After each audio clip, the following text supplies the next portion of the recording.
Greetings. Welcome to or welcome back to the Zarathaxx YouTube channel, and in today's video we are going to be going over a very simple and very basic gardening tutorial in Wizard 101. Gardening is a side activity in Wizard 101 that you unlock at level 12 and basically allows you to plant seeds in your house that are able to give you rewards based off of what stage they have grown to. I will be going over everything today, including how to set up plots, how to get through the early levels, where to farm seeds, what they drop, so on and so forth. Without wasting any more of your time, let's get right into today's video. Starting at level 12, you can enter Ravenwood and head to the left to find the Life School and talk to the Professor Mulinda Wu.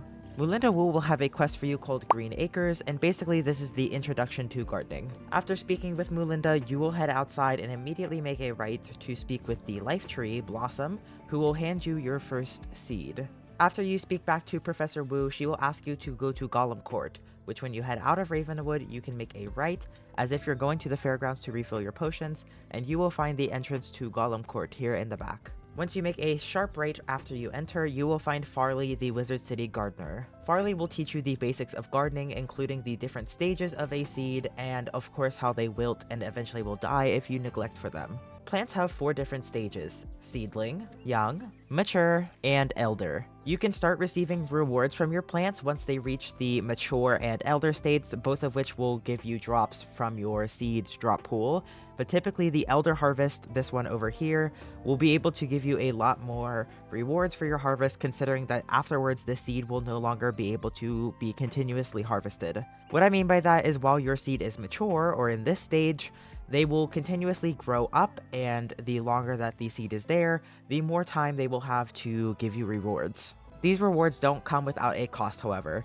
If you click on Farley at the top, he will have a train icon, and he will have a variety of rank 1 gardening spells for you to train to aid in the needs of your garden. When you log on to Wizard 101, one of the first things you should be doing is going to your dorm room or your home and checking on the status of your plants. Your plants will accrue different needs, and that is basically how you tend to them and make them progress to the elder stage. And after you tend for their needs, and they will be able to be harvested and you will be able to receive the rewards from them. Each plant has their own set of likes, but it can include anything from sun, rain, bees, magic, or music. And they will also get pests, having different ranks on the pests as well. Plants will also have different likes, as you can see on the left side of the screen. Different likes will increase the growth speed of your plants, and if you have all of them, this of course will be the fastest way your plant will be able to go from seedling all the way to elder. If you are unsure of what your plant likes, you can search up your plant on the Wizard 101 wiki, and they will have a full page there ready for you to tell you all of their likes and dislikes. Plants will have likes, but they will also have dislikes. If you plant another seed or place another item down next to a plant that is a dislike, it will actually hinder or reduce its growth speed in its totality. The house I am in right now is called the Red Barn Farm. You can purchase the Red Barn Farm from the Crown Shop in the Housing tab under Houses, or just by clicking the tab, and it should be one of the first items listed at the top. Never purchase this for crowns. If you actually click on it, there will be a gold tab. It will cost 125,000 gold, but I was able to get this as soon as Dragonspire or maybe Celestia on my completely free-to-play wizard. If you spend a lot of time farming gold, you will actually be able to get this very quickly. If you need help or different ways to farm gold, including some free-to-play options, I have made a guide. It will be listed in the top right section of this video now. The Red Barn Farm is significant because your plants will permanently have a boost to their speed when they are planted in the home. Nowadays, there are more options than just the Red Barn Farm to increase your plant's growth speed. If you do not want to farm the gold and you are planning on purchasing a bundle, there are also the Botanical Gardens, the Country Cottage, the Ever After Village, and the Outback Ranch that will also provide a growth speed to your plants, as well as the Red Barn Farm. The Red Barn Farm is just the sole one of those options that is entirely able to be purchased with gold or as a free-to-play. So if you're in the market for a bundle, or you just like the aesthetic of one of those homes and want to purchase that instead, totally at your discretion, but the free option will be the Red Barn Farm.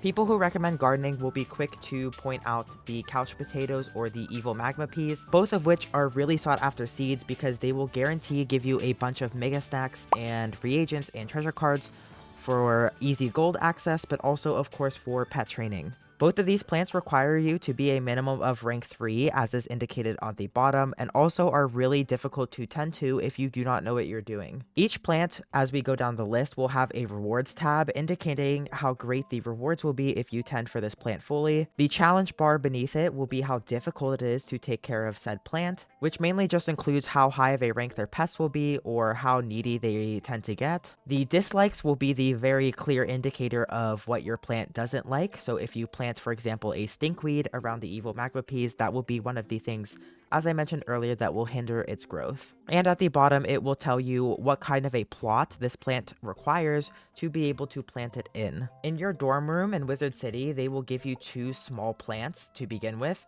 You can purchase these at the bazaar or at most seed vendors, which can be found in the different worlds of the spiral. Luckily, all of these vendors have pretty similar name. The Wizard City one, as I showed you, was named Farley. The one in Crocotopia is named Charlie. The one in Mushu is named Marley. So on and so forth. If you don't have rank 3 gardening or do not have access to those seeds, a very easy alternative that you get dropped very quickly in Arc 1 are going to be the pink dandelions. I have not actually purchased a single one of these seeds, but through questing, especially in Crocotopia, you can see I have 25 of these guys, and these will be the best option for you to plant at rank 1 through rank 5 because of how simple they are and how much XP they give you to harvest. Alternatively, any of these seeds that Farley provides in his shop in Wizard City, including the regular dandelion or the boom shroom, are sufficeable if you do not have any of these as well. Your gardening level increases whenever you harvest your plants, including both their regular mature and their elder harvests, and you can check which level you are based off of the gardening badges tab in your spellbook. As your wizard increases in gardening level, you will get access to higher and more potent spells. As I mentioned, there is a gardener in most worlds in Arc 1 and Arc 2, and these gardeners will offer a variety of spells, as I mentioned in the beginning of this video, to help you better tend to your plant's needs and wants. As you can see, the Wizard City gardener only offers these small and medium plots because the seeds he sells in his shop will only require a medium or a small plot. Also, the tropical garden gnome is a like by a lot of the plants in this game, so it might be good to pick up one just in case. In order to do anything with gardening in Wizard 101, you will need energy, which is located in the bottom left-hand corner of your screen, next to your health and mana. Your energy, if you click C or open your spellbook, is located in the bottom left corner also, and it tells you when it refills. The refill time will be lowered if you have an active membership to Wizard 101, but ultimately you will only need to worry about this basically whenever you log in or if you level up. When your experience bar reaches full in Wizard 101, your energy will also replenish entirely to full. If you hover over the energy tab, it will tell you your base energy, which scales up all the way to level 130 where it currently caps out. You can increase how much energy you have by different gear sets in the game, which will give you different energy amounts, indicated by the energy symbol, followed by however much energy that piece of gear will give it. There are also wands, aphames, and rings in this game that do provide extra energy. Most of these are farmed by Aphrodite, the stone key boss in the Darkmoor dungeon. The gear pieces I have equipped on my wizard are the first and most free-to-play options, as you can farm these in Winter Tusk and Grizzleheim, or purchase these at the bazaar, but offer a little bit of extra energy for your wizard starting as early as level 54 with these boots. This ring is another bazaar purchasable item and also gives you extra energy. The single greatest piece of gear in this game that will provide you the most energy is your pet, offering up to 58 extra energy. I say 58 because if you own the Dapper Corgi pet, by default that pet will give you 8 additional energy. Plus, your pet can learn up to 4 energy talents, which will amount to 50 total extra energy. There are also energy jewel slots, which you can affix to your aphame and your ring, and even your deck, I think, if it has a tier slot. But these jewels are extremely hard to come by, and I'm pretty sure you need to purchase the seed jewels in the crown shop. Be careful with how you spend your energy. When you log on for the day, you typically want to start with your gardening, because as I mentioned earlier, if you do not tend to your garden, your plants will slowly wilter and eventually die. Basically, 90% of the side content in Wizard 101 will require you to have some form of energy. These activities include fishing, pet hatching, gardening, so on and so forth. So if you had to start with anything for the day, my opinion and recommendation would be to start with gardening and then do any pet training you might have, or any fishing if you are not currently training any pet and still want to spend your energy. As we saw earlier, you can purchase seeds from the vendors in each world, or just simply head to the bazaar where you can find a seeds tab and you can either search or just look for all the different seeds that the bazaar merchant will have for you. In the bazaar tab next to these seeds, you will also find obviously furniture, decoration, all that stuff. This is important because, as I mentioned, each seed will have their own likes, so you can search up if the bazaar will have anything you need if you just search it for the bottom and look at the different tabs. If you are at least level 10 in gardening and have completed the quest Queen of Light Took Her Bow in Avalon, you will be able to accept a side quest from Sumner Field Gold, which basically allows you to further enhance your experience in gardening. So far, I believe there are only 2 of these quests, being in Avalon and Chrysalis, that actually are able to help your wizard learn new and better spells, but you will go through that quest tree from Sumner to basically unlock the NPC Roger the Shrubber. Roger the Shrubber is extremely useful because he offers a spell called Plant All.